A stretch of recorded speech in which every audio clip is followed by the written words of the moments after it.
10 అవుతుంది ఇంకా లేస్తలేదు. జ్వరం వచ్చింది ఏంది గంతగానం తగ్గుతుంది సాతన కాకుండానే ఉన్నది కదా. అత్తమ్మ, ఓ అత్తమ్మ, ఏమైంది? జ్వరం వచ్చిందా? లేస్తలేవు, పొద్దడుసుంది చూస్తానా దగ్గుతాన్నావు.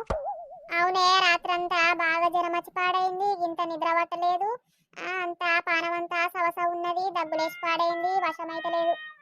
అవునా అత్తమ్మ, మరి మమ్మల్ని పిలిస్తే ఏమయ్యేది? మా దగ్గర గోళీలు ఉన్నాయో, ఉంటే ఇయ్యకపోదుమా? ఏమో ఇక పన్నులను ఏం లేపాలని రాత్రంతా అటు ఇటు తిరుక్కుంటా చెంబర్ నీళ్ళు తాగుకుంటా ఉన్నా. నైట్ మమ్మల్ని లేపితే అయిపోయేది, ఇంకేమన్నా అయితే ఎట్లుండు? ఏమండి, ఏమండి ఉన్నారా? ఒకసారి ఇటు రండి. ఏమైందే పిలుస్తాను?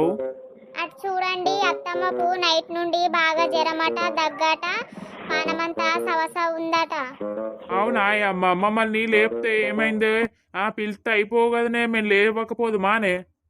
ఏమో ఇక మీరు నాతోని మాట్లాడుతూనే లేరు, పిలిస్తే లేతరో లేవరో అని నేను సప్పుడే అటు ఇటు బొరుకుంటున్నారా. ఇంత నిద్ర పట్టలేదు రాత్రి.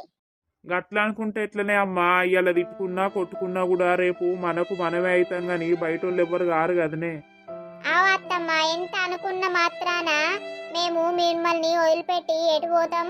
మిమ్మల్ని కాదని మేమేం చేస్తాం చెప్పుర్రి? ఏదో కోపంలో అనుకుంటాం గాని ఇంత